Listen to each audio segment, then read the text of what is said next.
अस्सलाम वालेकुम। Health care with nine के साथ मैं हूं फ़ारूक शेख। मैं उम्मीद करता हूं कि आप बिल्कुल खैरियत से होंगे।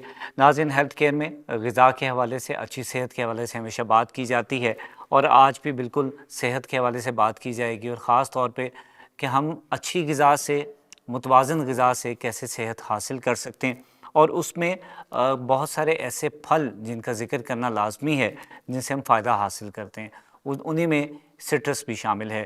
सिट्रस एक ऐसा फल है जिसके जूस से, जिसकी ग़िज़ा से बहुत ज़्यादा फ़ायदा हासिल किया जाता है और ना सिर्फ ग़िज़ा से फ़ायदा हासिल किया जाता है बल्कि इसके अलावा कॉस्मेटिक्स में बहुत सारी जगहों पर या हमारी स्किन के हवाले से बहुत सारे ऐसे इश्यूज़ हैं जहाँ पर सिट्रस या इसके लिक्विड के साथ बहुत ज़्यादा फ़ायदा हासिल किया जाता है। सो आज हम बात करेंगे सिट्रस के क्या फ़ायदे हैं, किस तरीके से इसको तैयार किया जा सकता है और वक्त के साथ साथ जैसे ग़िज़ाई ज़रूरियात में इजाफ़ा हो रहा है तो ऐसे में क्या सिट्रस की पैदावार में इजाफ़ा मुमकिन है या नहीं है। और हमेशा की तरह आज भी प्रोग्राम में हमें ज्वाइन किया जी डॉक्टर शहजाद बुस्सा साहब ने, ग़िज़ाई माहिर हैं और इनके साथ मौजूद हैं साजिद इकबाल संधू साहब जो एग्रीकल्चर एक्सपर्ट हैं। आप दोनों का सर बहुत शुक्रिया, कीमती वक्त दिया आपने। तिशावा फल यानी कि सिट्रस के हवाले से हम बात करते हैं तो सबसे पहले चूँकि हेल्थ केयर की बात हो रही है तो ग़िज़ाई अहमियत को मेरे ख़्याल से सबसे पहले बताया जाए जितने भी देखने वाले हैं कि सर तिशावा फल की क्या ग़िज़ाई अहमियत होती है। अल्लाह ताला ने जो भी इंसान के लिए चीज़ें बनाई है ना, उसके खाने पीने के लिए, शायद अगर हम उसका कोई डेटा अगर निकालें तो पहले नंबर पे शायद फल है। दुनिया में सबसे ज़्यादा जो कुदरती तरीके से या फार्मिंग के साथ पैदा होते हैं, उसके बाद फिर अनाज और सब्जियां और बाकी चीज़ें फिर बाद में आती हैं। तो एक तो इतनी अहम चीज़ है। दूसरा ये कि जो इंसान सबसे ज़्यादा खुश हो के भी चीज़ खाता है ना, उसमें से भी एक ये फल है। और अल्लाह ताला इंसान को ये जैसे इनाम के तौर पे देता है ना, कि आप जन्नत का तज़किरा देखें, बाकी उसमें सबसे पहले वहाँ पे मेवों का और फलों का ये तज़किरा होता है। अ, आप अपने बजट का अच्छा एक हिस्सा जो है ना, ये खुशहाली इसी के ऊपर डिपेंड करती है और आपका ये एक इज़हार होता है कि आप फल कितना ख़रीदते हैं और कितना खाते हैं। ये डायरेक्ट इसके साथ है, क्योंकि ये चीज़ भी एक प्राइम किस्म की एक चीज़ है आपके सारे बजट में भी, आपकी फूड में भी। अ, ये एक ऐसा फल जो है ना, ग़िज़ाई अंसर है अल्लाह ताला ने जो रखा है कि इसके अंदर जो सबसे ज़्यादा बीमारियां बचाने वाली चीज़ें हैं ना, वो अज़ा इसके अंदर बहुत है। बीमार करने वाली इसके अंदर कम है। आम तौर पे हमारे ज़हन में आता है कि बीमार करने वाली एक चीज़ जो बहुत ज़्यादा है वो शायद हमारे जो कार्बोहाइड्रेट्स हैं, निशास्ता है, मैदे की चीज़ें हैं कि जिनमें कैलोरी काउंट बहुत ज़्यादा है, वो बीमार कर रहा है।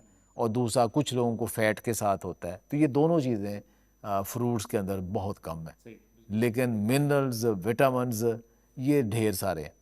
अच्छा, इन अब फलों के अंदर जो एक बड़ा ही अहम मुकाम है ना, वो जिन्हें हम तरशावा फल कहते हैं, ये सिट्रस की पूरी वैरायटी एक एक रेंज है कि जिसमें हमारे यहाँ जैसे सबसे पॉपुलर किन्नू है, माल्टे हैं, संगतरे हैं, फिर हमारे मौसमी आता है और इवन आजकल वो शक्करी के नाम से आजकल बड़ी काश्त हो रही है उसकी। फिर लाइम आता है, मिठा जिसे हम कहते हैं वो आता है, फिर लीमू भी आता है। ये सारी एक रेंज है, चकोतरा भी है इसके अंदर। तो एक बहुत ज़बरदस्त किस्म की रेंज है इन फ्रूट्स की कि जो कि इसके अंदर आते हैं। और इन सब के अंदर जो कॉमन चीज़ है वो एक बहुत बड़ी है कि इनके अंदर पानी काफ़ी ज़्यादा है। और आप जब इसको इस मौसम में खाते हैं, विंटर में, जब आप पानी कम पीते हैं तो अल्लाह ताला आपको इस फल के ज़रिए भी पानी दे रहा है और साथ मिनरल्स और विटामिन्स का भी ये ख़जाना है। सही है, बिल्कुल सही। मैं साहिब साहब आपसे जानना चाहूँगा, चूँकि किन्नू की इकसाम के ऊपर बात कीजिए, बहुत सारी वैरायटी है। अगर हम बात करते हैं सिट्रस की या तिशावे फल की, तो उसमें इकसाम को एक तो डिस्कस हम करते हैं कि जी क्या-क्या इकसाम है और हर किस्म फ़ायदे रखती हैं या अल्टीमेट हमें कोई डर भी होता है कहीं न कहीं नुकसान भी होगा? जी, बिस्मिल्लाहिर्रहमानिर्रहीम। सबसे पहली बात तो ये है जी कि हर वो चीज़ जो कि अच्छे और दरमियाने और इतदाल वाले तरीके से खाई जाए उसका फ़ायदा ही होता है। और जिस चीज़ की मिकदार भी वो जितनी भी फ़ायदेमंद क्यों ना हो, उसकी मिकदार बढ़ा दी जाए एक ख़ास मिकदार से जो ह्यूमन बॉडी से ज़रूरत से ज़्यादा हो, तो वो डेफ़िनेटली वो डैमेज करती है। तो अभी तो इसके ज़्यादातर हम फ़ायदों पे बात करेंगे। सिट्रस की जो 5-6 किस्में हैं जिसके अंदर जो माल्टा भी मौजूद है, किन्नू मौजूद है, संतरा मौजूद है, नींबू की, जिसको लेमन या लाइम भी कहते हैं, उसकी बहुत सारी किस्में मौजूद हैं। इसमें जो सबसे ज़्यादा आजकल जो चीज़ें हेल्थ के लिए कॉन्शियस लोग खाते हैं वो ग्रेप फ्रूट जो है बड़ा इस्तेमाल किया जा रहा है, और मिठा इसमें इस्तेमाल किया जा रहा है। तो आपने अक्सर देखा होगा कि जहाँ जहाँ पे मिठा जो है, वैसे तो पता नहीं किसी ने उसका जल के नाम में मिठा रखा था, खाने के बाद वो काफ़ी हल्का सा कड़वा महसूस होता है, लेकिन किसी ने बताया कि जो इसमें फ़ायदा बड़ा है हेल्थ का। तो उसके बाद क्या होता है, मुझे आज तक कोई ऐसी रेडी नज़र नहीं आई जिसके ऊपर रश ना लगा हो, मक्खियों की तरह लोग खड़े होते हैं मिठा खाने के लिए। अभी तक इसकी पॉपुलैरिटी इतनी ज़्यादा है और डिमांड इतनी ज़्यादा है कि सप्लाई पूरी नहीं हो पा रही है। अच्छा, लेकिन ये बताने का मकसद ये नहीं है कि ज़िम्मेदारी ये लगाना शुरू कर दें तो उसके बाद ये सड़कों पर रुलना शुरू हो रहे, जैसे इस साल मौसमी के साथ हुआ है। आपने देखा होगा इस साल मौसमी की बोरी जो है वो पूरा तोड़ा भरा हुआ, वो 300 रुपये का सड़क के ऊपर फ़रोख्त हो रहा था। इसका मतलब है कि दुकानदार तो उसको अगर 300 का बेच रहा है तो काश्तकार से वो 50 रुपये में लेके आ रहा है। 50 रुपये का उन्होंने जो था मौसमी लिया, 20-25 रुपये की पैकिंग की, 100 रुपये उसका किराया लगा, मंडी का पैसे डले, फिर एंड कंज्यूमर तक वो 300 रुपये का पहुंचा। तो अब ज़िम्मेदार को ये फल लगाने के बाद एक पूरी बोरी भर के 50 रुपये में बेचना उसके बारे में नहीं है, लेकिन एंड यूज़र ने इस साल बड़ी मौज की है और बहुत सारा जो है इसका फल जो है वो खाया है। लेकिन हमने इसको जस्टिफाइड यूज़ पे रहना है, पाकिस्तान के अंदर भी इस्तेमाल हो और वो वैरायटीज़ लगाई जाएँ जो कि पाकिस्तान से बाहर एक्सपोर्ट करके इसका मुल्क को बेनिफिट्स दिया जाए in the term of the foreign exchange earning की सूरत में। बिल्कुल सही डॉक्टर साहब, ग़िज़ाई फ़वाइद बहुत सारे हैं तिरशावा फल के, उसी में जैसे ज़िक्र किया, मिठे के हवाले से ज़िक्र किया कि उसमें थोड़ी सी कड़वाहट होती है। अगर हम किन्नू की बात करते हैं उसमें भी थोड़ा सा तुर्श होता है उसका, तो उससे गला ख़राब और इस तरह के मामलात ये भी बहुत सारे मैंने पेरेंट्स देखे हैं, वो बच्चों को शायद इसीलिए देते नहीं हैं कि जी इसको खिलाएंगे तो गला ख़राब हो जाएगा, और जबकि ये स्पेसिफिक इन्हीं डेज़ में आता है, गर्मियों के दिनों में आता है। तो क्या आपकी क्या राय है कि गला ख़राब है तो किन्नू नहीं खिलाने चाहिए बच्चों को? देखिए, एक तो ये चीज़ है कि कोई भी चीज़ जो ज़्यादा तुर्श है, यानी वो पूरी पकी हुई नहीं है, उसके अंदर अभी तुर्शी ज़्यादा है, तो वो खाएंगे जिनका गला सेंसिटिव है वो लाजमी ख़राब होगा। इसमें फल से ज़्यादा कसूर ये है कि आपने किस स्टेज पे वो फल ले लिया है। अभी बहुत अर्ली स्टेज पे छोड़, आजकल अगर किन्नू आप ले लें तो मार्च अप्रैल में, तो वो छोटे से छोटा भी ले तो मीठा हो जाएगा, वो मीठा होगा। तो एक स्टेज होती है। अच्छा, अब इसमें तुर्शी है क्या? एक जो बहुत दो चीज़ें इसके अंदर, एक चीज़ है सिट्रेट और जो उसी वजह से सिट्रस फ्रूट कहा जाता है, दूसरा विटामिन सी है। ये दोनों तुर्श हैं। अच्छा, अब ये दोनों तुर्श हैं और इन दोनों के जो फ़वाइद हैं वो नंबर 1 फ़वाइद हैं। सिट्रस के जो बहुत बड़े फ़वाइद हैं उनमें से एक ये है कि इसके अंदर विटामिन सी का ईजी सोर्स है। कितना सोर्स है? एक अगर नॉर्मल साइज़ का किन्नू या ग्रेप फ्रूट या जिसे मीठा उर्फिया में कहते हैं, एक नॉर्मल साइज़ का खाते हैं तो आलमोस्ट हमारे 24 घंटे के अंदर जो हमारी ज़रूरत है विटामिन सी की वो पूरी हो जाती है। और विटामिन सी वो है कि जो हमारे जिस्म का इम्यून सिस्टम है, जो हमारे जिस्म के अंदर जो तोड़ फोड़ हो रही उसको रोकता है, जो फ्री रेडिकल्स आ रहे हैं उनको रोकता है, जो डैमेज हो रहे हैं, जो कैंसर तक बन जाता है, ये उसको रोकता है, आपकी स्किन को बेहतर करता है, शुगर मेटाबोलाइज को बेहतर करता है। तो विटामिन सी हमारा जिस्म ना प्रोड्यूस कर सकता है ना स्टोर कर सकता है, उसको रेगुलर सप्लाई चाहिए और हर रोज़ चाहिए। वो ऐसी चीज़ नहीं एक दिन खाई तो कई दिन चलेगी, ऐसा नहीं है। तो विटामिन सी का एक तो बहुत बड़ा सोर्स है सारे के सारे सिट्रस फ्रूट। दूसरा जो सिट्रेट है ना, सिट्रेट ये करता है कि जब आपके ब्लड के अंदर सिट्रेट की मकदार कम हो जाती है ना, तो किडनी स्टोन बनने के चांसेस ज़्यादा हो जाते हैं। लेकिन जो लोग रेगुलर माल्टे खाते हैं किसी फार्म के अंदर भी, तो उनके अंदर सिट्रेट और वो एसिडिक लेवल पूरा रहता है और उसके नतीजे में जो स्टोन बनने के चांसेस होते हैं ख़ासतौर पे किडनी के, वो बहुत कम हो जाते हैं। एक बहुत बड़ा फ़ायदा ये है। दूसरा इसका बड़ा फ़ायदा जो ये सिट्रस के फ्रूट्स खाने का है वो ये है कि ये पोटाशियम का बहुत बड़ा सोर्स है। शायद हमारे जहन में आमतौर पे जब पोटाशियम की बात आती है ना, तो दो चीज़ें हमारे जहन में आती है, एक ब्लड प्रेशर का जहन आता है और दूसरा बनाना का जहन में आता है कि ब्लड। अच्छा, जो ब्लड प्रेशर है ये बहुत बड़ी एक बीमारी है, ये जो हाइपरटेंशन है। आम लोगों का ख्याल ये है कि ये सोडियम की ज़्यादती की वजह से हो रहा है, ये गलत है, ये मिथ है। सोडियम की ज़्यादती से कहीं ज़्यादा ये पोटेशियम की कमी से होता है। और पोटेशियम का सोर्स क्या है? ये पोटेशियम का साल्ट नहीं है कि बाज़ार से आप नमक ले लिया, पोटेशियम का खाना शुरू कर दिया, नहीं। पोटेशियम का सोर्स क्या है? फ्रूट्स और सब्जियां। जो लोग फ्रूट्स और सब्जियां खाते हैं उनका पोटेशियम लेवल पूरा रहता है, उनको यूजली ब्लड प्रेशर का प्रॉब्लम नहीं आता। हम आम तौर पे देखें जिन लोगों को ब्लड प्रेशर का प्रॉब्लम है उनमें दो हरकतें होंगी। एक तो ये कि वो फ्रूट और सब्जियां कम खाते होंगे, दूसरे वो एक्सरसाइज नहीं करते होंगे, वॉक नहीं करते होंगे, यूजली ब्लड प्रेशर उन्हें होता है। तो सिट्रस खाने से आपका ब्लड प्रेशर भी कंट्रोल होता है। ये पोटेशियम सिर्फ ब्लड प्रेशर एक चीज़ है, इसके अलावा हमारे जिस्म के अंदर बेशुमार एंजाइम्स हैं। फिर हमारा जो वाटर मेटाबॉलिज्म है, जो वाटर रिलेशन है, पानी स्टोर होना करना, सारा इलेक्ट्रोलाइट बैलेंस जिसे कहते हैं, उसमें पोटेशियम का बहुत ज़्यादा रोल है। एक वो बहुत बड़ा है। फिर इसके अंदर एक रेंज जो ना कहते हैं bio active compounds. Bio active compound हम किन को कहते हैं? एक तो मोटे मोटे ना, जैसे लिपिड है यानी चर्बी है, जैसे घी या तेल वगैरह होता है, वो इनके अंदर ना होने के बराबर है। प्रोटीन वो भी इसके अंदर ना होने के बराबर है। फिर इसके बाद आ जाएगा काब्स इसके अंदर डिफरेंट फॉर्म्स के अंदर है। वो एक शुगर्स हैं इसके अंदर, लेकिन वो शुगर्स इतनी ख़तरनाक नहीं है जब लेते हैं।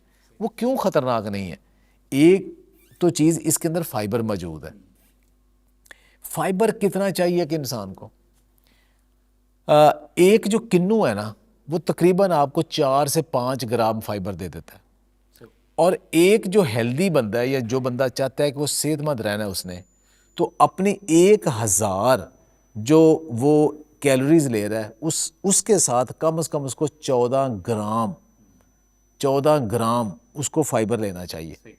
ठीक है, तो आम तौर पे एक नॉर्मल बंदे की ना 1500 कैलोरी का होता है, तो इसका मतलब है कि 20 से 22 ग्राम उसको फाइबर लेना चाहिए। और ज़्यादातर लोगों का दुनिया में डेटा आया है कि 80% लोग उतना फाइबर, सॉल्युबल और इनसॉल्युबल फाइबर दोनों नहीं ले पाते। और फाइबर ना लेने की वजह से उनकी गट हेल्थ कमज़ोर हो जाती है, उनके वो बैक्टीरिया पूरे नहीं होते, कॉन्स्टिपेशन का मसला हो जाता है। ठीक है, और फिर उनका जो कोलेस्ट्रॉल है वो डिस्टर्ब हो जाता है। तो सिट्रस एक आइडियल चीज़ है। आप 2 या 3 किन्नू खाएं। जो बहुत सारे लोग सादा लोग या किसी प्रोपेगेंडे का शिकार, वो क्या करते हैं कि सिट्रस का फाइबर निकाल के खाली जूस पी के उसके सबसे अहम जो चीज़ है उसके अंदर उसको निकाल के उसकी अफादियत को कम करके एक अच्छी सेहत बख्श चीज़ को नुकसानदेह बना। बिल्कुल सही है डॉक्टर साहब। कोलेस्ट्रॉल की आपने बात की, और आजकल जितनी भी बीमारियां हैं जिसमें ब्लड प्रेशर तो सरफहरिस्त मुझे लगता है, शुगर के साथ साथ कोलेस्ट्रॉल का प्रॉब्लम बहुत ज़्यादा, और उसमें शायद हमारी खुराक में ये एक एलिमेंट है कि जो जितने भी रसदार फल हैं हम उनसे दूरी इख्तियार किए हुए हैं। सेकेंडली जो मैदे की बीमारियां हैं उसमें किस हद तक सिट्रस फ़ायदेमंद साबित होता है? बहुत सारे लोग इसलिए भी ये नहीं लेते कि उन्हें लगता है कि अगर हम पिएंगे तो इसके बाद तेज़ाबियत शुरू हो जाएगी, तो हमें हाजमे में प्रॉब्लम आएगा। कि ऐसा होता है? जो शख्स हर रोज़ सिट्रस का जूस पीता है, कुछ अरसे के बाद उसको तेज़ाबियत हो जाएगी, कुछ अरसे के बाद उसके दांतों का भी मसला हो जाएगा, उनके अंदर भी सेंसिटिविटी हो जाएगी, उसका खाना हज़म होना भी और मैदे में जलन और तेज़ाबियत भी हो जाएगी। क्योंकि अल्लाह ताला ने जूस कुदरती तौर पे पैदा किया ही नहीं है, अल्लाह ताला ने फल पैदा किया है। फल की शक्ल में खाएं तो आपकी कभी भी एसिडिटी नहीं होगी, वो एक कुदरती चीज़ है। लेकिन कुछ लोगों को शौक़ होता है कि हमने ज़्यादा विटामिन सी लेना है और ज़्यादा पोटेशियम लेना है, तो हम जूस भर भर के लें हम, तो उससे ज़्यादा फ़ायदा होगा। तो फ़ायदे की बजाय अल्टीमेटली उसका नुकसान हो जाता है। अब देखिए फ़र्क क्या है, एक जूस पीना और ख़ाली फ्रूट खाने में असल फ़र्क क्या है? 2 चीज़ें आप ज़हन में रखें। जब आप किन्नू खाते हैं तो आपने उसको छीला, ये छील भी रहे हैं आप, उसके बाद उसको एक एक उसकी जो फांक है वो अलहदा कर रहे हैं। अब उसमें टाइम लग रहा है, आपका ज़हन सोच रहा है उसको, आपके डाइजेस्टिव एंजाइम और पूरा सिस्टम जो उसके लिए वो रेडी हो रहा है। अच्छा, आपने एक उसकी फांक ली, उसको आपने चबाया, जूस लिया, खाया और सारा खा लिया। वो इतना सा जूस आपके मैदे में गया, साथ इतना फाइबर गया और साथ इतने मिनरल्स विटामिन्स गए, और वो आहिस्ता आहिस्ता मेटाबलाइज हो गया। फिर दूसरा, फिर तीसरा, एक टाइम लगा। अब आपने 3 या 4 किन्नुओं को एक उसका गिलास भरा और उसको पकड़ा और घटा पी गए आप। ठीक है, अच्छा, अब एक तो फाइबर नहीं है, दूसरा, जो उसके अंदर शुगर थी वो पहले जा रही थी, एक एक स्टेप वाइज जा रही थी, आपका मैदा उसको एडजस्ट कर रहा था। अब क्या हो रहा है कि 3-4 किनुओं का इकट्ठा जूस पी लिया आपने, वो शुगर बहुत ज़्यादा हो गई, वो फ़ौरन ब्लड के अंदर चली गई, ब्लड में शुगर गई तो साथ आपके ब्लड शुगर स्पाइक की, इंसुलिन स्पाइक हो गई, और वो सारा बीमारी का कारण वही बना। अच्छा, अब सबसे बड़ी बीमारियों का जो बायस है ना, वो है जो कार्ब्स है। तो क्या जो एक बहुत बड़ा कार्ब है लाइक फ्रुक्टोज है, तो क्या वो सिट्रस में नहीं है? हर अच्छा, अब आप ये देखें कि चीनी के अंदर 50% फ्रुक्टोज है, और वो फ्रुक्टोज लिवर में जाती है, बॉडी में उसका यूज़ ही कोई नहीं है। फ्रुक्टोज का बॉडी के अंदर कोई यूज़ ही कोई नहीं, स्वाए कि लिवर में जाए, लिवर उसको फिर अगर ज़रूरत है तो ग्लूकोज में बदल दे, बाकी उसको चर्बी बना दे, उसका यही काम है। अच्छा, वो नुकसानदेह है। अच्छा, लेकिन जब आप चीनी की शक्ल में लेते हो, या लाल शरबत पीते हो, या ड्रिंक्स पीते हो, या हाई फ्रुक्टोज कॉर्न सिरप की शक्ल में, या कैंडीज़, केक, चॉकलेट, सब मिठाइयाँ खाते हो जिसके अंदर चीनी और फ्रुक्टोज बहुत ज़्यादा है, तो आप बहुत ज़्यादा फ्रुक्टोज डायरेक्टली आपकी बॉडी के अंदर जाता है, और वही मोटापे का, फैटी लीवर का बीमारी का बायस है। अब हर फ्रूट के अंदर फ्रुक्टोज है। अब देखें, अल्लाह ताला ने वो जो इंतहाई नुकसानदेह चीज़ है, वो मीठा है, वो चीनी से ज़्यादा मीठा है, ग्लूकोज से ज़्यादा मीठा है, फ्रुक्टोज सुक्रोज से भी ज़्यादा मीठा है, वो फ्रूट में रखा है। लेकिन वो नुकसानदेह क्यों नहीं है कि अल्लाह ताला ने उसके साथ एक पूरा पैकेज रखा है। इतना सारा पानी है उसके साथ फाइबर है, मिनरल्स है, विटामिन्स है, और आपने थोड़ा थोड़ा खाना है, और बीमारियां बचाने वाले सारे कंपाउंड, एक पूरा पैकेज दे के फिर अल्लाह ताला ने इनाम दिया मीठा। अब आपने वो सारी चीज़ें निकाल के सिर्फ उसमें से मीठा मालिक्यूल निकाला, उसको मिठाई में या सिरप में किसी में खाना शुरू कर दिया, वही बीमारी बन गई। बिल्कुल बिल्कुल रिवर्स हो गया सारूकी सर। जहाँ पे ग़िज़ा की बात होती है, उसके साथ साथ स्किन केयर, एस्थेटिक किस हद तक फ़ायदेमंद है हमारी सेहत की नशोनुमा, हमारे स्किन की नशोनुमा के लिए? आजकल 2 चीज़ें हैं जो स्किन के लिए सबसे ज़्यादा मार्केट में यूज़ हो रही हैं। एक है विटामिन सी का सीरम, और दूसरा कोलाजन। ये 2 चीज़ें धड़ाधड़ बिक रही हैं। एक तीसरी चीज़ है ग्लूटाथियोन, एंटीऑक्सीडेंट, एक वो लेते हैं। ये 3 चीज़ें हैं जो स्किन बेहतर करने के लोग यूज़ कर रहे हैं। अब वो तीनों चीज़ें फ्रूट्स के अंदर मौजूद है, और जो तरशावा फल है ख़ास तौर पे इनके अंदर मौजूद है। तो वो जो चीज़ आपने मुंह पे मलनी है ना, उसको खा लें, वो ज़्यादा फ़ायदा देगी, वो आपको हर तरफ फ़ायदा देगी और स्किन को भी फ़ायदा देगी। सही है, डायरेक्ट खाने से ज़्यादा फ़ायदा है बजाय ये कि स्किन पे लगाने से। हाँ, उसका जो छिलका है जो आपने फेंक देना है, अगर उसका एज ए स्क्रब स्किन के ऊपर मारे, वो जो आपने फेंक देना था, तो वो आपको एडिशनल वो फ़ायदा दे सकता है। बिल्कुल सही। मैं साहिब साहब, जहाँ पे इतने ज़्यादा ग़िज़ाई फ़वाइद हैं सिट्रस के, तो वहाँ पे इसकी पैदावार के हवाले से बात करनी चाहिए कि हमारी रिक्वायरमेंट के मुताबिक क्या हम प्रोड्यूस कर पाते हैं, या फिर हम जस्ट रूटीन में इसको तैयार करते हैं। नॉर्मली ये होता है कि अगर हम बाहर के ममालिक की मिसाल लेते हैं कि जहाँ पर बहुत ज़्यादा बेनिफिट्स नज़र आते हैं, अल्टीमेट उसकी प्रोडक्शन बढ़ा दी जाती है। तो क्या सिट्रस की पैदावार के बढ़ने के लिए हमें इक़दाम करने चाहिए? सबसे पहली बात तो ये कि हम इस वक्त पूरी दुनिया में 6ठे नंबर पे इसकी प्रोडक्शन के अंदर मौजूद हैं। कुछ सालों में 5वें पे आते हैं, कुछ में 7वें पे, यानी कि 5 और 7 के दरमियान फ्लक्चुएट कर रहे हैं। और हम सिट्रस के बहुत बड़े एक्सपोर्टर भी रहे हैं, लेकिन हमारे से ख़रीदने वाले जो हैं वो आम तौर पे रशियन स्टेट्स या इस तरह के ममालिक हैं जहाँ पे ज़रा क्वालिटी को कॉम्प्रोमाइज़ कर लिया जाता है। अब हुआ क्या है जी कि पाकिस्तान के अंदर जो है इसकी ख्वाहिश तो बहुत ज़्यादा है कि हमारी चीज़ जो है वो एक्सपोर्ट होगा, ज़ाहिर उसकी प्राइस अच्छी मिलेगी, प्राइस मिलेगी तो फैक्ट्री वाला भी खुश होगा, एक्सपोर्टर भी बेहतर होगा, और अल्टीमेटली फार्मर जो है उसको भी अच्छा रिवार्ड मिलेगा। लेकिन उन्हीं टर्म्स के ऊपर चलते हुए इसकी टेक्नोलॉजी जो थी वो यहाँ पे मुहैया नहीं की गई, या ज़िम्मेदार उस टेक्नोलॉजी तक पहुँच नहीं सके। टोबा के गांव में मैं गया तो वहाँ पे गंदम के दरमियान में उन्होंने इसको लगाया हुआ था, सिट्रस, बल्कि सिट्रस लगाया हुआ था, उसमें गंदम लगाई हुई थी। तो मैंने उनको कन्विंस किया, कहा कि ये बड़ा बुरी बात है, आपका फल पीछे चला जाएगा, नुकसान होगा, आपने गंदम उसमें लगा दी है। तो उन्होंने इतनी खूबसूरत बात की, उन्होंने कहा जी आपको किसने कहा जी कि मैंने फलदार पौधों में गंदम लगाई है? मैंने तो गंदम के अंदर फल लगाया हुआ है। अब वो हमारे पास तवज्जो ऐसी होती है, कोशिश करनी चाहिए कि जहाँ पे भी आपने सिट्रस या फलदार पौधे लगाए हैं तो कोशिश करें कि वहाँ पे रवायती फसलों की काश्त तर्क कर दें, और अगर आपने उस को पैदावार के अंदर लेके चलना भी है तो आप वेजिटेबल उसमें लगा लें जिनका उसके साथ बराह रास्त रिलेशन बनता है। नंबर 2, आपने बिल्कुल वक़्त के ऊपर उसको खाद देनी है, वक़्त के ऊपर उसको कीड़ों का कंट्रोल करना है। अगर हम कीड़ों का कंट्रोल वक़्त पे नहीं कर पाएंगे तो क्या होगा कि हम जितनी नई आने वाली फूट है, जो नए आने वाले पत्ते हैं, वो डैमेज करवा लेंगे। आम तौर पे पाकिस्तान में जो 5 साल में बाग तैयार होता है वो एक्चुअली 3 साल में तैयार हो जाना चाहिए।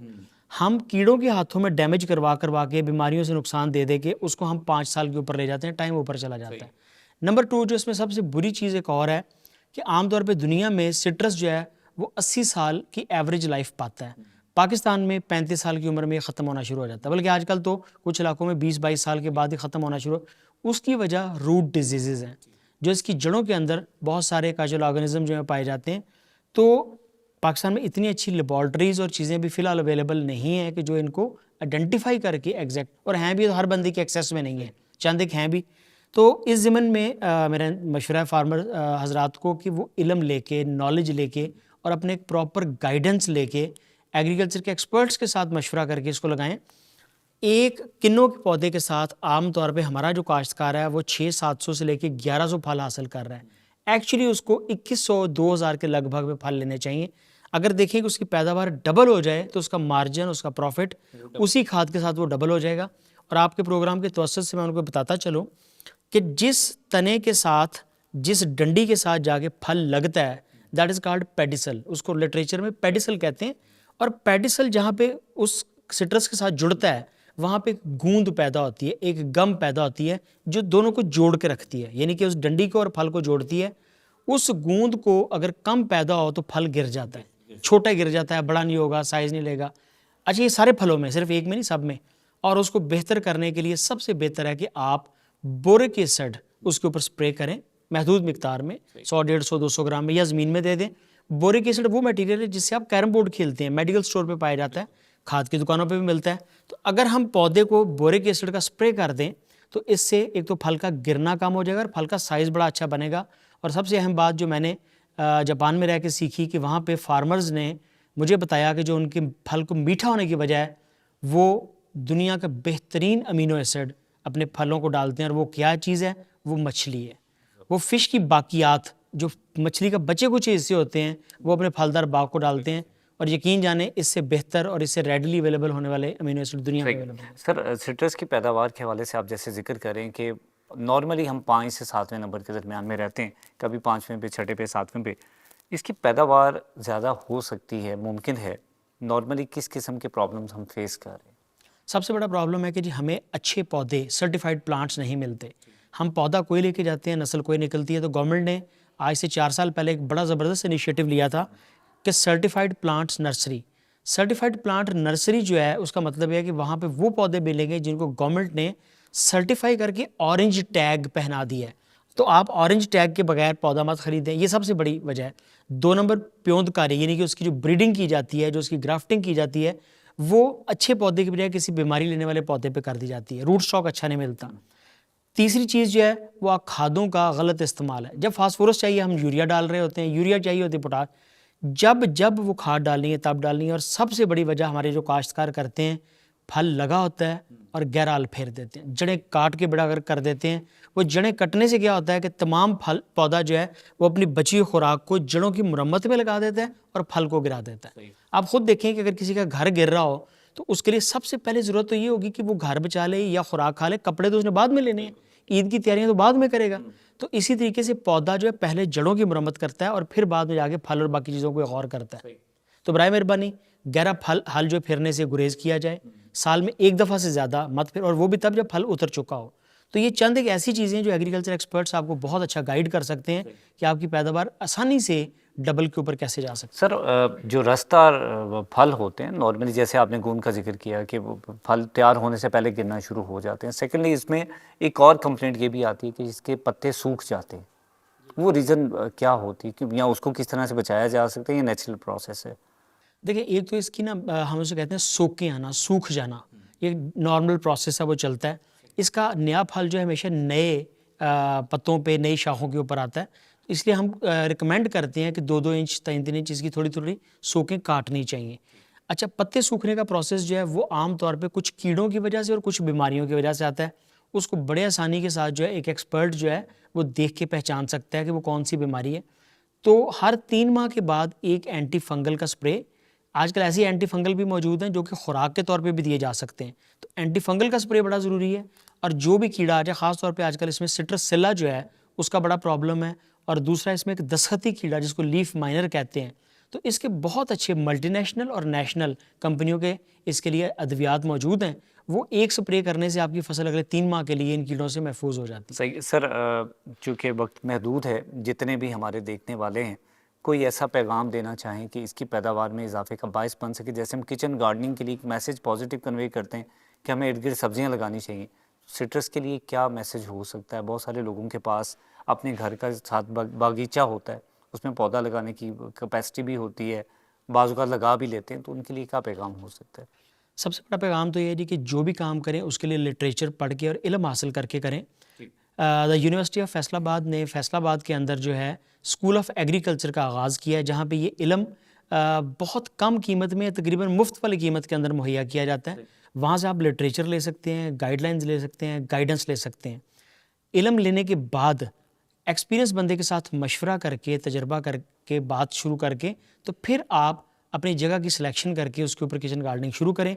आपकी अल्लाह ताला 100% उसमें कामयाबी अता फरमाएगा।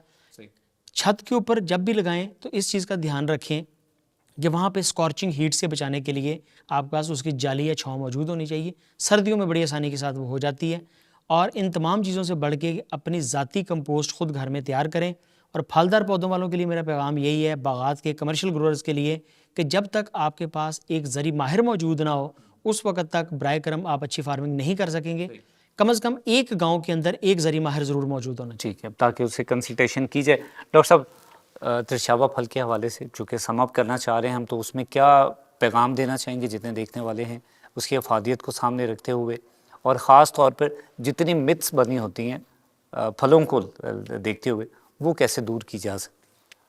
आप सिट्रस का कोई भी फ्रूट खाते हैं, उसके बाद अगर आपका हल्का सा मुंह कड़वा होता है ना, तो आपको मुबारक हो, आपने नरिंजनन टेस्ट कर लिया है। नरिंजनन एक कंपाउंड है, शायद उसी की वजह से नारंगी का नाम भी रखा गया। ये नरिंजनन क्या करता है? जिस्म के अंदर जो क्रोनिक इन्फ्लेमेशन है उसको ख़त्म करता है, डायबिटीज़ को कंट्रोल करता है, शुगर लेवल को मेंटेन करता है, कोलेस्ट्रोल को मैनेज करता है। जो ये कहते हैं ना कि जो ज़्यादा माल्टे खाने से आपका जो बड़ी जल्दी आपका बैड कोलेस्ट्रोल ठीक हो जाता है, उसमें एक ये नरिंजनन की वजह से है। जो मसल डेवलपमेंट है उसके अंदर आता है।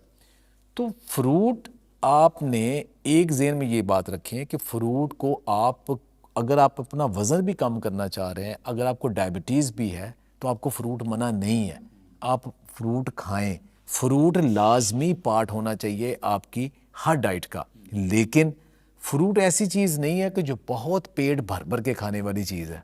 ये रोज़ाना 1 या 2 सर्विंग, आम तौर पे कहा जाता है कि जितनी आपकी मुट्ठी साइज़ है ना, अगर एक दिन में इतना फ्रूट आप खा लें, दैट इज़ एटलीस्ट आपको ना एक मिनिमम रिक्वायरमेंट पूरी आ जाती है। अब ये नहीं जब शुरू किया तो 6-6 किन्नू खा गए या दर्जन केले खा गए, ऐसा भी नहीं है, क्योंकि उसके साथ आपको कैलोरीज बहुत ज़्यादा मिलेगी और आपकी बॉडी को बड़ा फाइट करना पड़ेगा। तो फ्रूट को लाजमी खाएं, बच्चों को खिलाएं, बड़े सब खाएं। मुझे आज तक जितने भी लोग मिले हैं ना कि जिन्होंने कहा है कि उनकी हेल्थ के इश्यूज़ हैं, वो इशू है जो ये कहेगा कि हमें गोश्त नहीं पसंद, या हमें फल खाना नहीं पसंद, हमें दाल नहीं पसंद, हमें फलानी चीज़ नहीं पसंद। जो एक फूड ग्रुप को खाए जाते हैं ना, वो बीमार होते हैं। जो डाइवर्सिटी खाते हैं, सारा कुछ खाते हैं, मतवाजन रह के खाते हैं, अल्लाह ताला उनकी सेहत भी बेहतर रखता है। बिल्कुल सही सर, बहुत शुक्रिया आपका। साहिर साहब, आपको भी बहुत शुक्रिया। आज हमने बात की है जी त्रिशावा फल के हवाले से। उसमें जितने भी रसदार फल हैं उनको जिक्र किया गया, ख़ास तौर पे किन्नू, माल्टा, मौसमी और ये पूरी जितने फैमिली फ्रूट्स हैं रसदार फलों के, इसकी डिटेल डिस्कशन हुई और बहुत सारे ग़िज़ाई फ़ायदे इसमें मौजूद हैं।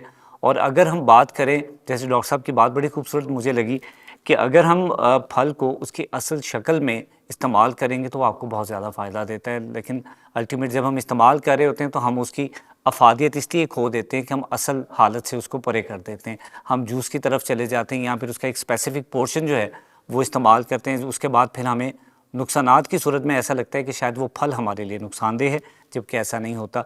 कुदरत की तरफ से जो भी फल हमें दिए गए हैं वो बड़ा खूबसूरत तोहफ़ा है अगर हम मुतवाज़न तरीके से उनको इस्तेमाल करते हैं, हमारी सेहत भी अच्छी होगी और हमारे रोज़मर्रा के जो जिस्मानी मामलात, फ़िज़िकल मामलात हैं, वो भी बेहतर होंगे। आज के हेल्थ केयर से फ़ारूक शेख को, डॉक्टर शहजाद बस्सा साहब और साजिद सली साहब को इजाज़त दीजिए। अपना बहुत सारा ख्याल रखिएगा। अल्लाह ने के बाद।